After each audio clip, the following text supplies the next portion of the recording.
Panie, uprzejmie zapytujemy, kiedy pan minister opracuje normy zanieczyszczeń dla środowiska odnośnie zanieczyszczeń gazami? Można wyciągnąć Ustawa antyodorowa powstaje. za 3 lata, tak jak on Ja powiedziałem, że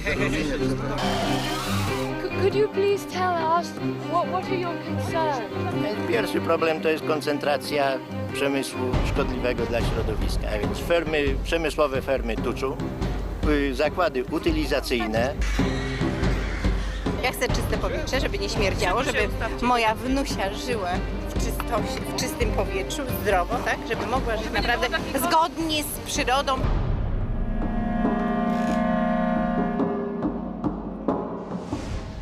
I'm Tracy Worcester, and I've lived in the countryside most of my life. But whether it's in Britain or abroad, I've seen small family farms going bankrupt because of the arrival of giant factory farms.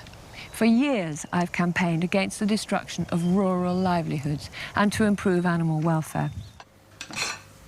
So these pigs have been foraging, getting rid of the bracken in a National Trust wood. This film is the story of my 4-year exploration into the global pig business.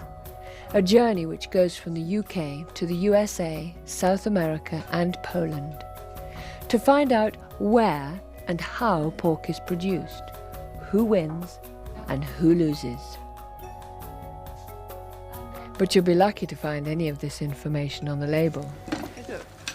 Thick pork sausages. But you can look everywhere on the packet. There is no indication where it comes from.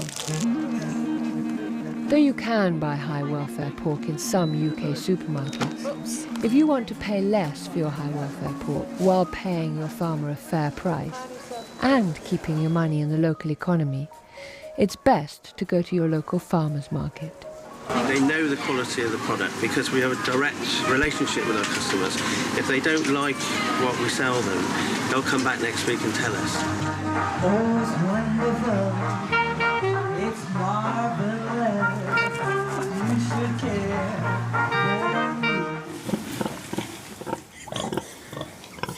For stallholder Mike King, the secret of producing top-quality pork lies in the humane treatment of his animals.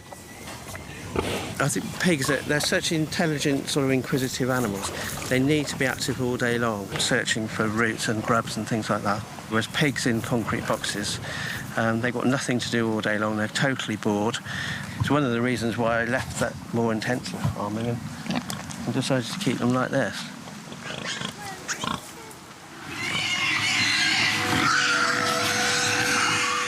The intensive farming Mike referred to was pioneered in America, and it's the way most supermarket pork is produced.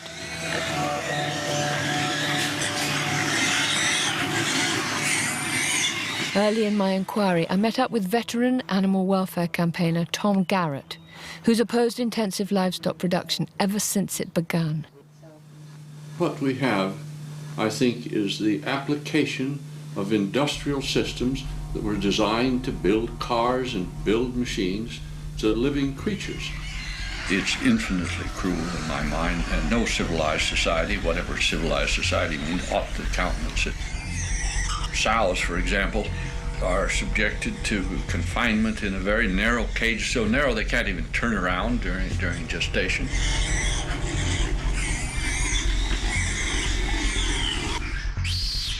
Workers in these installations cease to regard the animals even as alive, I think. They become habituated to cruelty, and eventually they become genuinely brutalized. I believe such cruelty happens when pigs are seen not as animals, but as an industrial raw material. But the more I've looked into industrial farming, the more I've come to believe that it's bad for our food, our health, and the livelihoods of rural communities. America's industrial pig farmers copied the chicken industry by cramming thousands of animals into a confined space. There are sometimes as many as 10,000 pigs in buildings like this, their waste dropping through a slatted floor. One of the workers I met told me what it was like working there. Y trabaja uno 12 días y descansa 2. Pues lo que me ha afectado son los ojos y luego pues a veces quiere dar vómito. Eso es todo lo que a mí me ha... Over the years, scientists have studied the effect of working in these installations and have found again and again that they can damage workers' health. One man who studied the scientific literature is Dr. David Wallinger. The risks that have been most studied are definitely the risk to people working inside the facility. And there is an extensive amount of science that really goes into some detail about how a pretty large percentage of the people working in these facilities, whether it's hogs or chickens, will come down with chronic sinus infections, asthma, bronchitis, and other respiratory diseases that are related to this mixture that they're breathing in. The problems with pig waste are not confined to those working in the farms. I met Rick Dove, former lawyer and Army colonel turned fisherman, who campaigns for clean water in North Carolina, where there are hundreds of factory pig farms. It's the way they get rid of their waste that's really most problematic. The hogs dump their feces and urine on the floor. It goes under the hog house out to a lagoon. I mean, there are no beautiful women in bathing suits by any of these lagoons. But it goes out to the lagoon and then they slop it on the fields. And then it runs off into these drain pipes they have underneath the fields. It runs off into the ditches and it goes right down to our streams, creeks, and rivers. And it's full of nitrogen. It's basically untreated waste. There are 10 million hogs in this small area. And see, those 10 million hogs are producing more fecal waste each and every day than 100 million people. The first thing to realize when you're talking about the gases that come out of a big confined swine operation is that it's really a toxic brew, that there's so many volatile gases mixed in with dust, bacteria, and antibiotics, and they're all mixed together in a very, very complex mixture of some 300 or even 400 different substances. So that's what one is exposing a neighbor or a family or a child to. During my research, I visited people who live near giant pig farms. They came out and tested my water, and in a couple of days, I got a letter telling me not to drink my water, don't bath in my water, don't cook with it. And there's flies on the side of the house, all around the doors, all around the windows, great big greasy-looking flies. I have been to the allergy clinic for my allergies from this, trying to breathe. And it makes my eyes run, it makes my eyes puffy, it makes my nose run, it makes my throat sore. When it's spring, it just cuts your breath off. And you get like phlegm in your throat, your eyes start running, you know, and you just get a headache, you know, and you just really almost, I guess, just get angry because you can't breathe. In 2003, when the US government introduced new controls on spraying pig waste, it was estimated that 80% of the farms in the USA at the time were in breach of the new regulations. And in 2004, a scientific study found that many older lagoons in North Carolina were leaking waste and contaminating the water table. Throughout the 1990s, small farmers in America campaigned against the growth of big farms. Food has become a major profit-generating commodity and has spread onto a global playing field where food producers, workers, and consumers are reduced to pawns, manipulated by giant corporations. During the 1990s, large-scale meat processors bought up livestock farms. This vertical integration allowed the corporations to control the whole process from farming and slaughtering to packaging. The factory farms were now the main buyers of pigs. And as the price paid for pigs fell, many small farmers went bust. One survivor was Paul Sobocinski.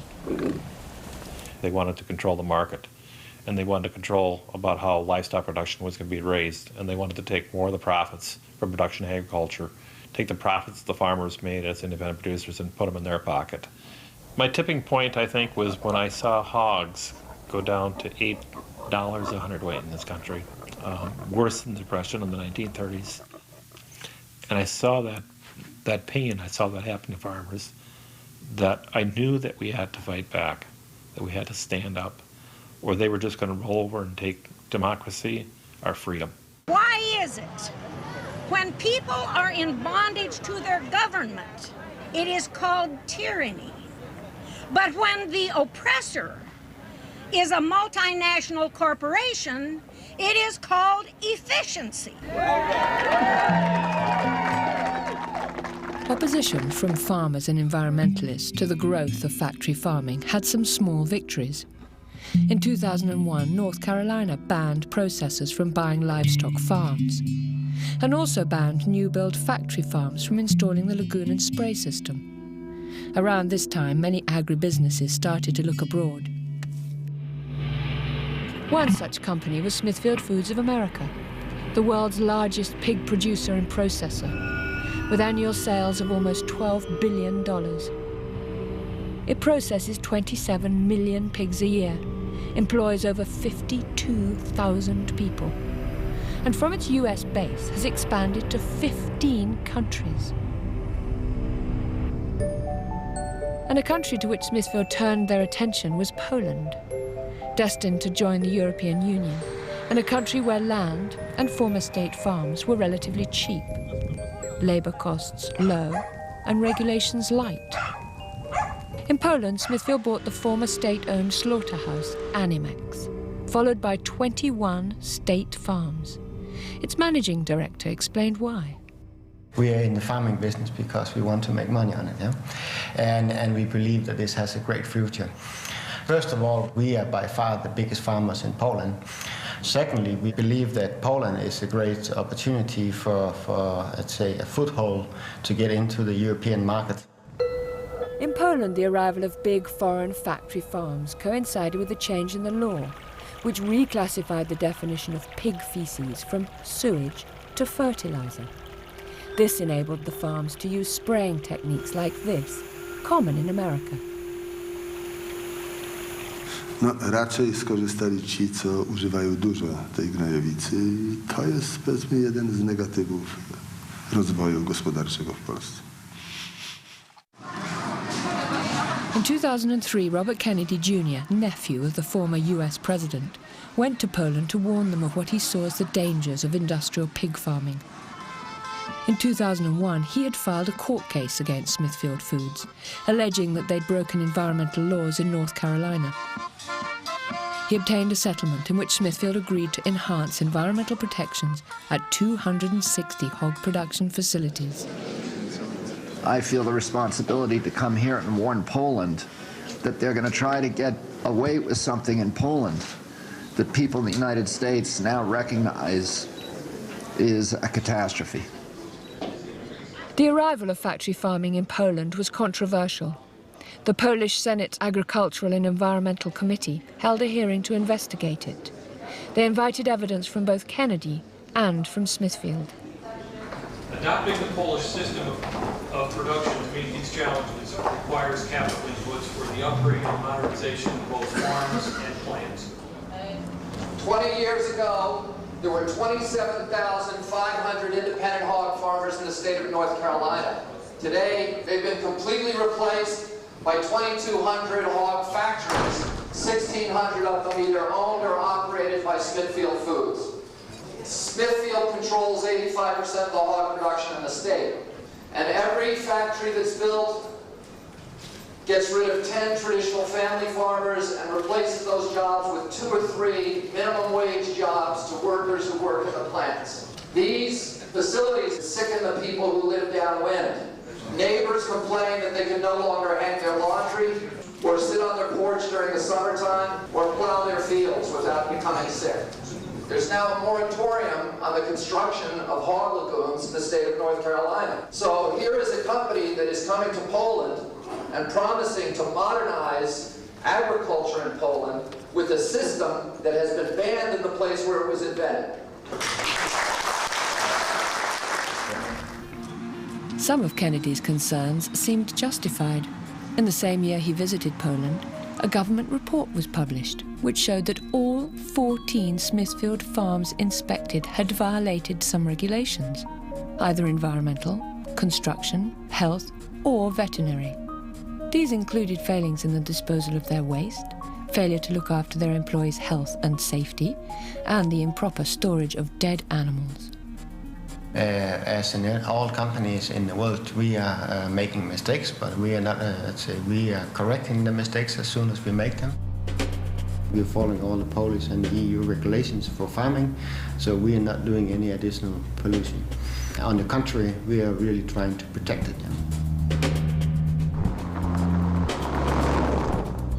In 2004, I decided to go to Poland to see the impact of the new foreign factory farms and the lagoon and spray system on the Polish environment, rural life, and the quality of its food, which was destined for consumers all over Europe. I started in northwest Pomerania, where there are a large number of farms that used to be owned by the Polish state. The first state farm that Smithfield's Polish company Prima bought in 2001 was Boszkowo, which by 2004 housed 17,000 pigs. My guide, Marek Kreider, of the Polish Animal Welfare Institute, introduced me to one of the local residents. For many years before Smithfield arrived, they'd been complaining about their local groundwater, believing it to be contaminated. Sam zacząłem chorować, między innymi zacząłem chorować po spożyciu wody. Could you tell me what specifically is the illnesses that people are getting around here? No, z tego co ja wiem, no to są to przede wszystkim ze strony przewodu pokarmowego, żołądek, poza tym jakieś zmiany na skórze. Also near Boszkowo, I heard locals' claims of what had happened to children who had swum in the nearby lake.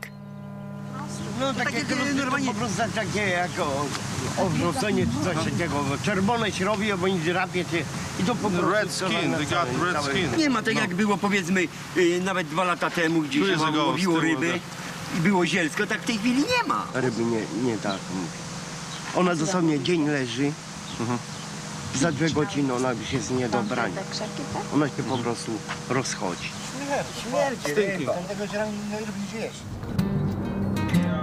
I went to another village and heard about the smells. Here, another former state farm has been converted into a giant hog factory with 20,000 pigs on the fringes of a village.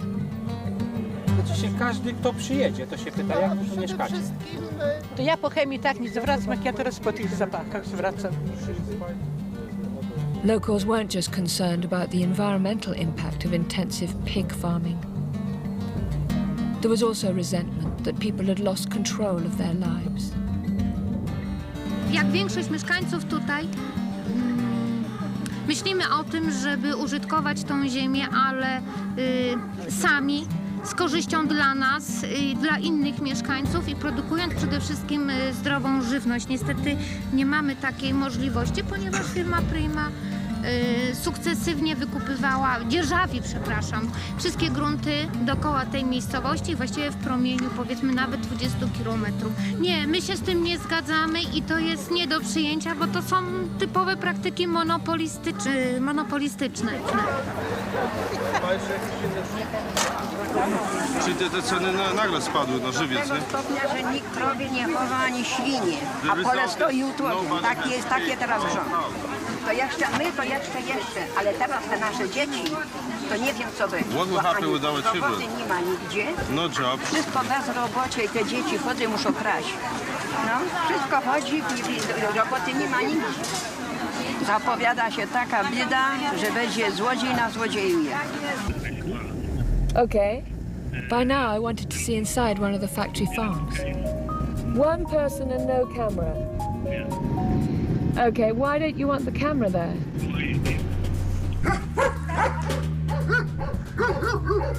I'd like her to follow and take a picture of the pigs inside the ventilation shaft. You from there, will you? Yeah, quickly before anybody comes.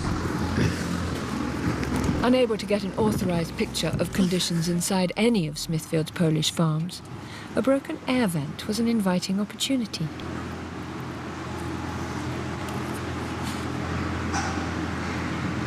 The hard, slatted floor deprives them of their instinctive rooting. Plus, there's no straw for bedding. Co Państwa tak interesuje tutaj? I think we should skedaddle. Shall I run with that? Where? Well, we don't want them to take our camera. Let's go. Let's leave. I wasn't allowed to film inside a farm, but I was granted an interview with the Smithfield manager, and I asked him what he thought of complaints from local people of illnesses from the farm's activities. I can understand that smell, but we are not aware about any illness or sicknesses of local people. If this is harmful, probably our employees who work with pigs, they should be dead already. You can find people which appreciate that we operate in the region, and some they are not happy. Majority it is connected with the jobs. People who are employed, they are satisfied. Who are not, they are not. I asked a government official about the regulation of factory farms like Smithfield's. My kontrolujemy ten proces na bieżąco i zmierzamy do tego, aby uniemożliwić brutalny atak, że tak powiem, przemysłowego tuczu na nasze gospodarstwa rodzinne. Staramy się tutaj wytłumaczyć wszystkim, również naszym rolnikom, że środowisko polskie wcale nie jest tanie i że musimy sobie zdawać sprawę z tego, że jest to coś, środowisko to jest coś, co pożyczyliśmy od wnuków. Będziemy musieli im to oddać. Though I wasn't able to film inside a factory farm, after a tip-off, in 2005 an undercover team from Compassion in World Farming filmed at a Smithfield farm, showing what was in the stinking cesspit they called a lagoon. Is there a bigger stick? Take them out.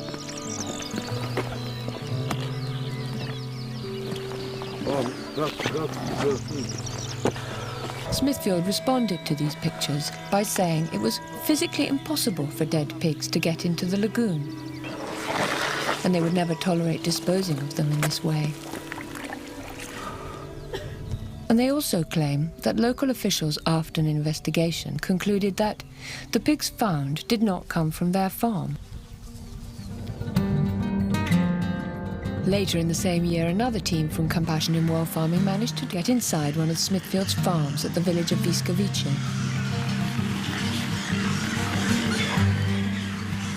Pigs in factory farms are usually raised on bare slats, but even on straw they don't look healthy.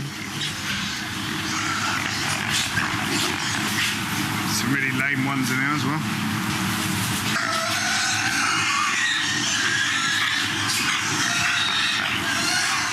I asked Smithfield about these pictures, and they said that their pigs' health and welfare are their top priorities, and their Polish farms either conform to or exceed EU regulations. Although I've asked them twice, with regard to these particular pictures, they say that the allegations and the events described are absolutely false. I met a forester in western Pomerania who explained why villagers are complaining about living near two giant Smithfield factory farms. Małe koło dosyć, nie? Tu już jest blisko. Okay, we'll walk now. Tworzenie i wylewanie gnojowicy na pola to odbywa się zwykle już od marca. No i praktycznie to trwa do listopada prawie bez przerwy. Także no, te smrody mamy ciągłe.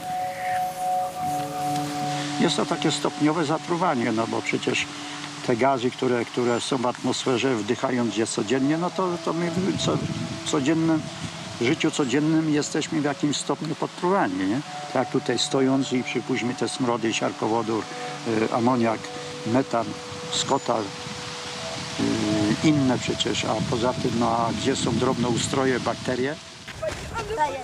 The next year, 2006, I was back in Viskovice after I heard about a campaign by local people against the pig farm, which is right next to the village primary school. In North Carolina, you couldn't put 250 pigs within 750 meters of a school. But here, there are 12,000 pigs. Szkoła jest oddalona od fermy około 150 do 200 metrów i najbliższym jest obiektem właśnie od tej fermy. I te dzieci często właśnie miały jakieś katary, jakieś łzawienie ucz, jakieś choroby alergiczne nawet.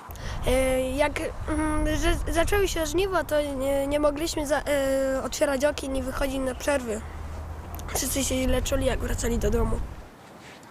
There was a scientific study of the impact of the odours from the Wiskowice farm done 3 years earlier by Dr. Zbigniew Halet, an epidemiologist who had been Deputy Minister for Health and Chief Sanitary Inspector in 3 separate governments.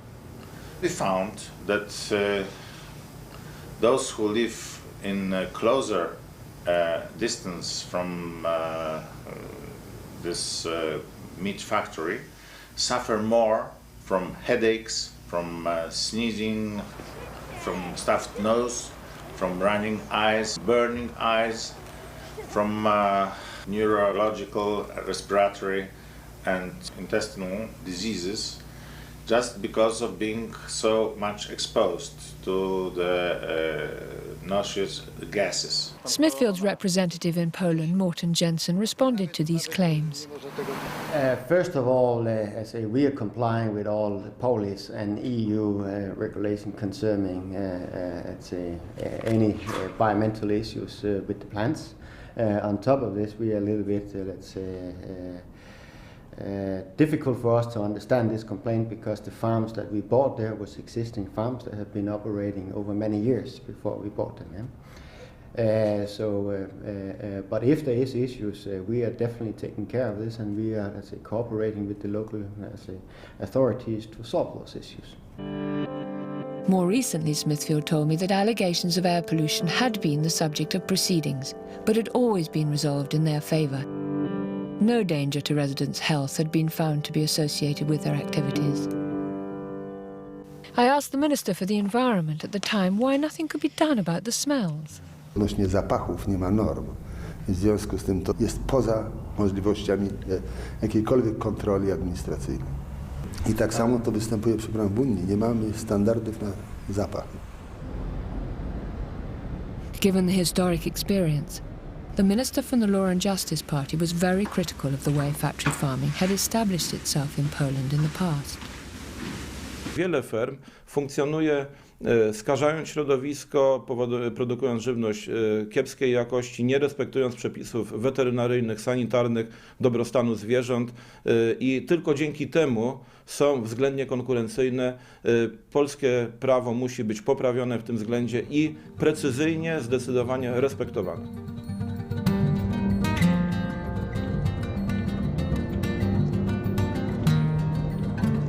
Every time I went to Poland, I was struck by its natural beauty.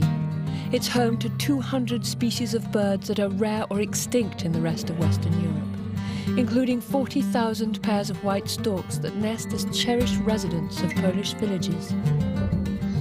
It has the only sizable virgin temperate forest left in Europe and the last herds of wild bison.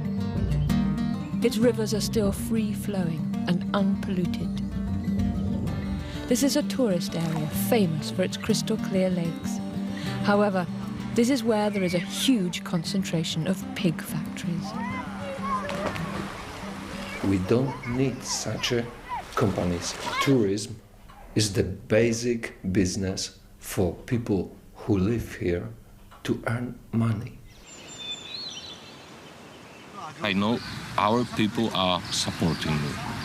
The direction that we are planning and we want to go our development is tourism together with small agriculture. This is the way that people could achieve economical independence. If the experts are worried about pollution and the exploitation of the Earth's resources, shouldn't we be learning from Poland's traditional family farms and so protect them? It works, it's adequate for this number of hectares and for the number of people, and it doesn't use a lot of energy, and it doesn't therefore contribute to the greenhouse effect. And as oil becomes more and more expensive, you'll surely find that this kind of farming is going to be more attractive and more economic for that matter. Alicia Samley's farm has been in her family for generations. Nasza produkcja świń nie będzie się opłacała, dlatego że powstawają duże fermy i one produkują bardzo dużo świń. W krótkim czasie mają pasze z różnymi dodatkami, dlatego świnie rosną krótko, nasze rosną pół roku i dlatego nie będzie się opłacać. Jak będą ceny spadać coraz niżej, to produkcja w ogóle nie będzie opłacalna. To właśnie się nie podoba, bo duże gospodarstwa mają im więcej hektarów, tym więcej dopłat. A lot of the European officials are saying that the Polish farmers are too small. They've only got 18 hectares. What's too small about that? They want to sweep them aside so larger operators can take over and everything will be eventually owned by the corporations, I think. And what do you think will happen to Poland as a result of that? If Poland's family farmers are exterminated, as it were, it will destroy Poland's culture and, as far as that goes, its soul.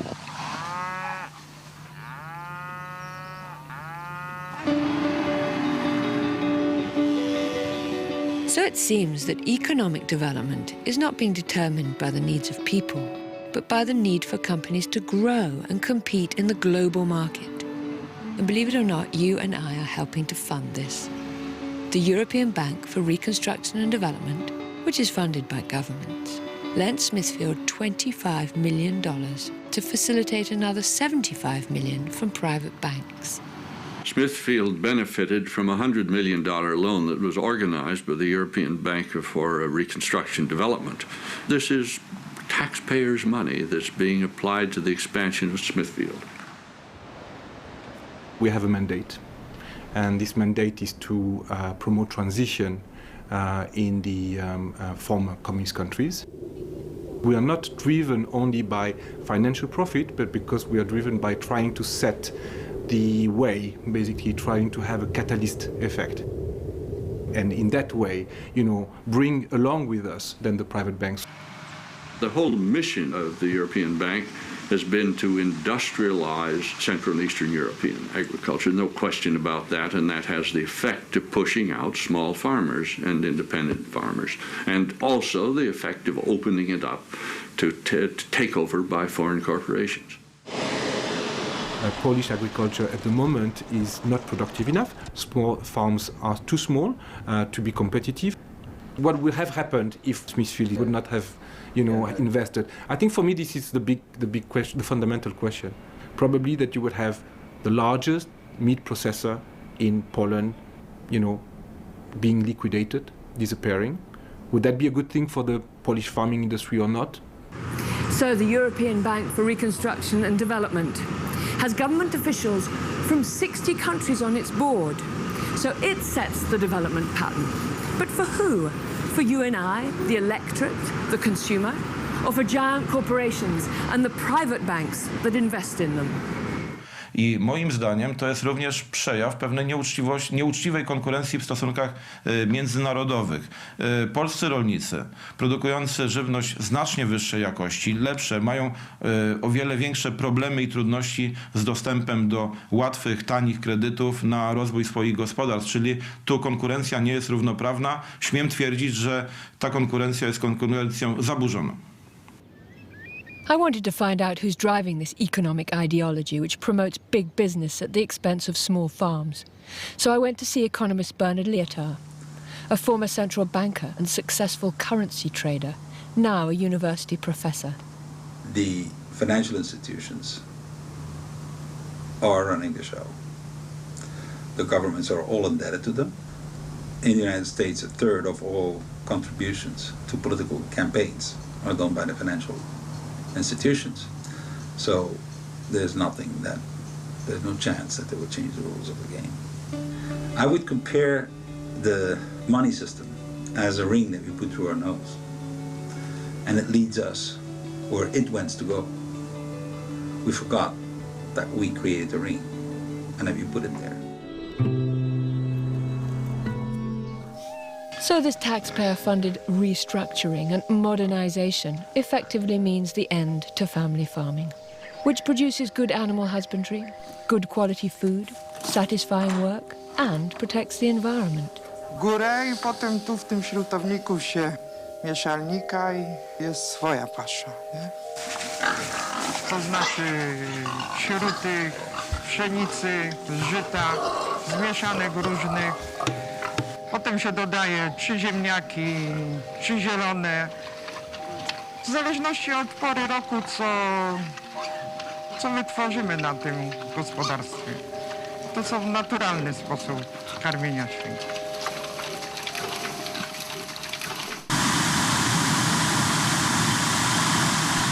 Unlike Alicia's homegrown food, industrial farming demands an industrial-scale production of animal feed.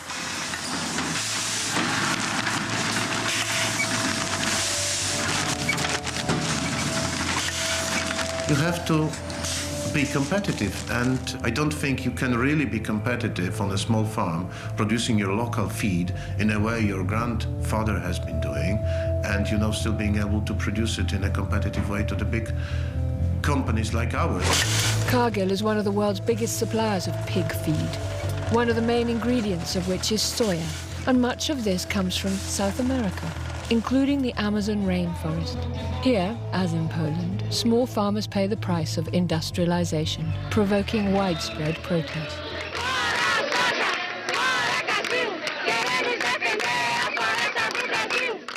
Isso dá uma tristeza muito grande na gente, por saber que tudo aquilo que a gente gosta de conviver, dizer até amar é uma palavra muito mais profunda, né? Mas que a gente gosta de conviver, está sendo destruído, menos para ajudar um outro povo, mais para dar comida para bicho. Que este povo ele seja solidário a nós e que dê basta nesse consumo dos produtos que são oriundos da Amazônia, principalmente soja. In 2006, following pressure from their customers in Europe and Greenpeace, Cargill and other key traders agreed not to purchase soya from newly deforested areas in the Amazon. But there's still over 1 million hectares of soya grown in the Amazon, depriving local people of land and exposing animal and plant life to pesticides. Back in Poland in 2006, at a conference to discuss sustainable economic development in the EU, I found villagers demonstrating against the health and social impacts of factory farming. Inside, I heard, yet again, about the thinking behind the shift from local communities to global economies. What is going to happen in rural areas in Poland, I can tell you that. There is the area of reforming the agricultural activities. And then there is the issue of what do we do with the people that eventually are being set free, because agriculture is getting more productive and people will not be able to work there anymore. So what we are trying to do is to develop alternative activities to help the rural areas to become, well, I'm not saying competitive, but to become economically viable. Chciałbym tą satysfakcję na rolnictwie robić. Tylko to jest, że tak nie ma opłacalności, nie? Ale te hale ci stoją. Zobacz, te hale ci stoją. Widzisz tutaj, nie? To co oni tam robią? They're making parts for cars. Wow, I suppose that's development. Come on, boys, get off the land and get a job making car parts. The foreign retailers came to Poland in the early 90s and provided a growing market for industrially produced pork. Outside one supermarket, a disgruntled customer told me what he thought. Oh. Nic w smaku. Tak jakby wszystko było na czymś robione. Stacje te chemikalia.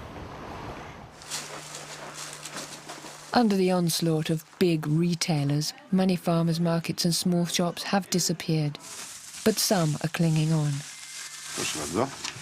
Klienci moi zapewniają mnie, że mięso moje jest bardzo dobre i w supermarkecie kupili raz czy dwa i skończyli już kupowanie z mięsem, bo mówią, że to niesmaczne, gumiaste mięso.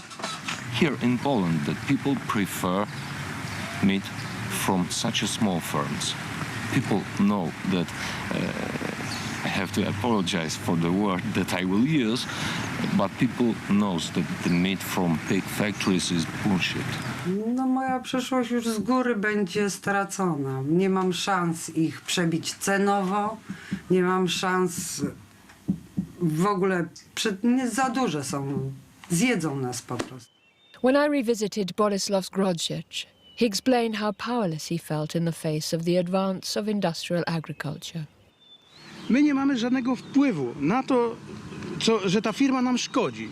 Nawet na dobrą sprawę nie mamy gdzie się poskarżyć, że ta firma robi nam krzywdę. No, a to wynika tylko z tego, że ta firma jest duża, że jest ogromna. Gdyby ona była mniejsza, pewnie jej wpływy byłyby mniejsze.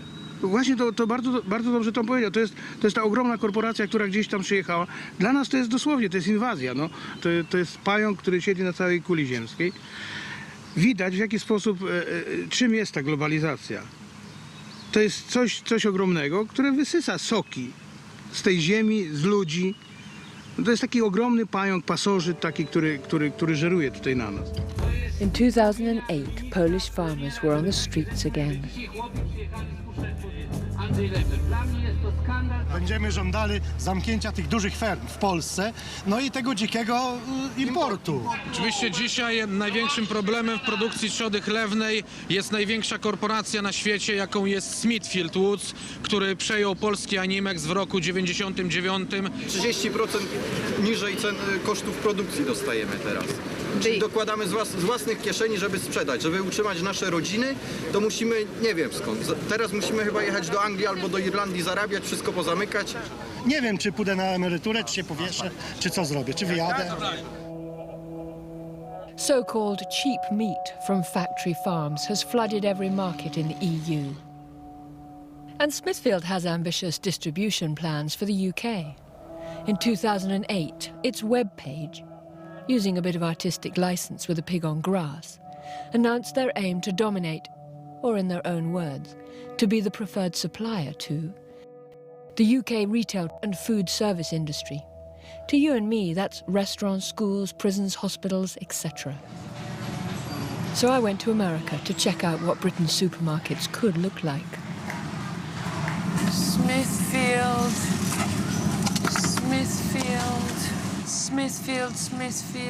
loads and loads and loads of Smithfield food dominating the pork section. This is the Walmartization and commoditization of every product. Smithfield is producing these uniform cuts, which is what, Walmart wants it to do. And in the meantime, they're homogenizing and they're diminishing quality of life for everybody in this country. And I don't think it's good for America. It's not good for our food supply. It's not good for our food security.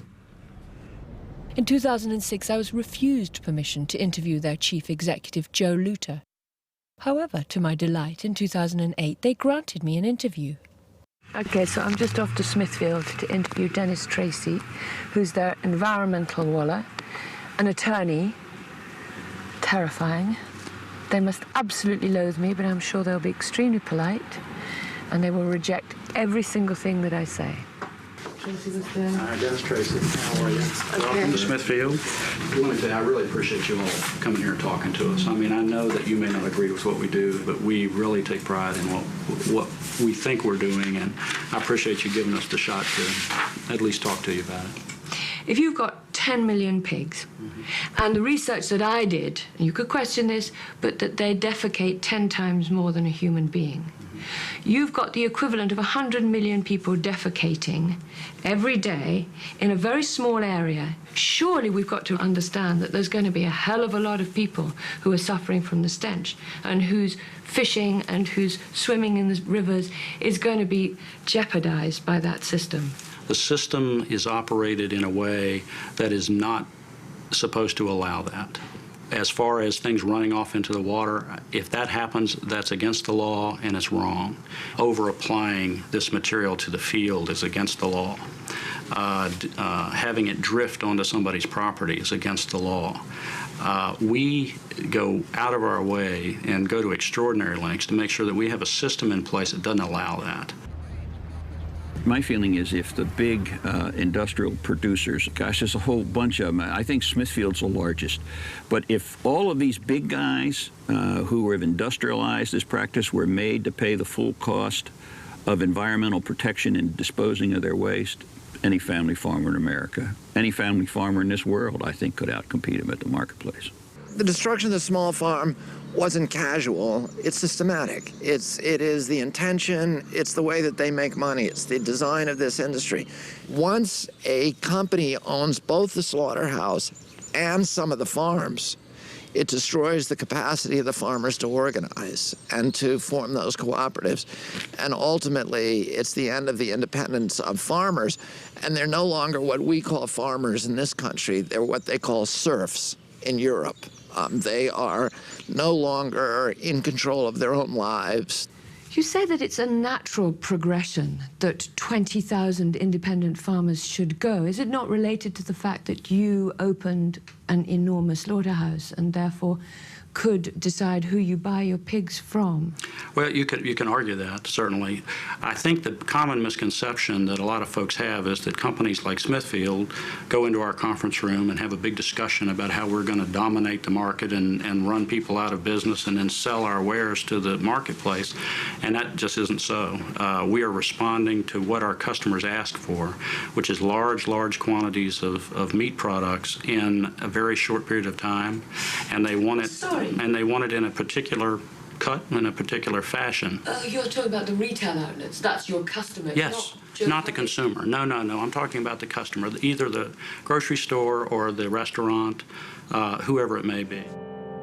Smithfield is one of the biggest food companies in America, and like many big companies, is a regular contributor to politicians in the states where it operates. You said that you're not trying to interfere with politics. And yet, you seem to give a lot of money to politicians who support your position. And they've changed the law to suit the pig industry's position. Political contributions are not common. They are the way of life in American government. It's part of the American system, which is know your representative, make sure your representative knows not only you and your family, but your company and your business, so that as they make decisions, they're aware of the impact of the decisions they're making may have on that company or that community or that person. I think it would be, if you ask any politician here whether they have been purchased by Smithfield Foods, their answer would be no. But what worries Kennedy is the way big business and banks dominate the whole of American life. It's a battle about who's going to control our resources. Are the resources of the land going to be controlled by a kind of corporate feudal system, or are they going to be controlled by the people? Teddy Roosevelt, who was a Republican, said that America would never be destroyed by a foreign enemy, but he warned that our political institutions would be subverted by malefactors of great wealth who would steal them from within. Abraham Lincoln, the greatest Republican in American history, said during the height of the Civil War, I have the South in front of me, and I have the bankers behind me. And for my country, I fear the bankers more. The arrival of corporate power in agriculture in the UK has pushed farmers off the land and onto the streets. In 2008, pig farmers from across the country besieged Downing Street. We already know in this country we've lost 40% of the herd in the last 10 years. And I think if this continues and we don't get support, particularly from the supermarkets, then we're going to see another drop of equal proportions, maybe more. As our production's gone down, imports have gone up. And we know from all the work that we've done that 70% of those imports would be illegal to produce in the UK on the grounds of animal welfare. In most EU countries, it's legal to keep pregnant sows permanently in stalls like these, although they've been banned in the UK. How can they possibly sanction pork to come into this country reared on lesser welfare standards than they force us to do? How can that be right? At the Oxford Farming Conference, I spoke to David Cameron, who, when in opposition, seemed to think it was possible to protect our farmers. Yes, we should be an open, global, free trading economy. That's what Britain has always been. but it should be on the basis of rules. And I made the particular point about animal welfare, that just as we don't accept cars that aren't meeting our emission standards, so we shouldn't accept food that doesn't meet welfare standards. However, there's no sign of any restrictions on lower welfare imports from his government. Hands up for some peck ham. Anybody? Over half the pig meat sold in Britain now comes from abroad, like this tin from Smithfield Foods. But it's not just tinned meat. Look at this boast which I found on the Smithfield website in 2008. If you've ever had Spanish chorizo, Polish wajecko or French saucisson sliced at the deli counter, it might well have come from a Smithfield company in Europe. As a consumer, I'd like to see labels on these Smithfield processed pork products saying exactly how the animals had been raised. However, because there's no legislation requiring it, so there's no animal welfare information on any of these famous brands either. If you want to support farmers in your own country, look for your country of origin label. And if you want to buy high welfare pork, for example in the UK, look for the Freedom Food label, as the pigs have straw. Better still, look for free range, organic or outdoor on the label. It's particularly important to buy high welfare pork because of the emergence of antibiotic-resistant bacteria, as explained by farmer Richard Young. One of the big weaknesses of the system is a heavy dependence on antibiotics and the fact that that causes infections which can spread from animals to humans, such as Salmonella, E-coli, Campylobacter and even MRSA.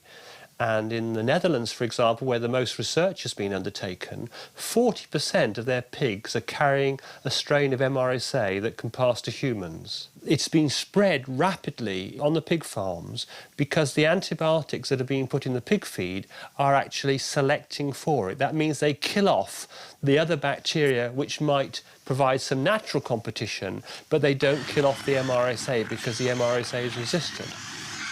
Meat which may appear very cheap is in fact very, very expensive, and in some cases that could be at the cost of our own lives. We haven't had a new type of antibiotic, a new class of antibiotics for more than a decade now, and it's very difficult to see that we're going to find new antibiotics that would have the same effect as ones that we've had in the past, such as penicillin, which has saved millions of lives down the years. There just isn't that level of research into finding new agents. So I think we have to be more careful with the ones that we have now and how we're forcing the evolution of these strains, such as these MRSA strains, to become increasingly resistant to the antibiotics that we have, because there won't be anything left in the cupboard in a few decades down the line, which may really point to a less intensified system of farming where body mass increases are not the prime driver. It's not all economics, and we are having a long view in terms of human health. The consumer ultimately has the power. They can say whether they buy cheap pork, that they don't care where it's produced or how it's produced or the quality of it. Ultimately, if the consumer refuses to buy that and prefers to buy meat which is a high welfare standard, produced in an environmentally sensitive way, then we'll be onto a winner, you know. I would prefer that our food policies are decided locally, but unfortunately they're not even decided nationally. They're decided in the European Parliament here by our MEPs. But it is possible to change our food system by informed consumer choices and by supporting the politicians who are looking for more local production for local consumption. One such MEP is José Bové, once a farmer himself and spokesman for Via Campesina, which represents 150 small-scale farmers' organisations from 70 countries. He's now battling for farmers' rights in the European Parliament. Qu'on stoppe la concentration et qu'on intègre à la fois le bien-être animal, la question de la santé et la question environnementale à l'intérieur de ce système de production. Si cela est intégré dans le système de production, ce type d'ateliers gigantesques industriels ne pourront pas continuer. Donc il faudra interdire de manière claire l'élevage industriel concentrationnaire à l'intérieur de l'Europe. Part of the puzzle is that people buy locally. That is a very potent form of activism to say to the Walmarts of the world, we're not going to buy from you. We're going to buy in the local farmers market. You also need to sue the polluters. You need to demand your government enforce the law against them. You need to pass legislation that makes it very clear that they can't come into your communities and displace, the traditions and the values that your country holds dear. And all of us, we had an American Revolution in this country to create democracy. We need a new American Revolution in this country now to fight against the corporate feudalism that we are now dealing with, that is embodied so much by this industry, that is eroding everything and subverting everything that we care about in our democracy.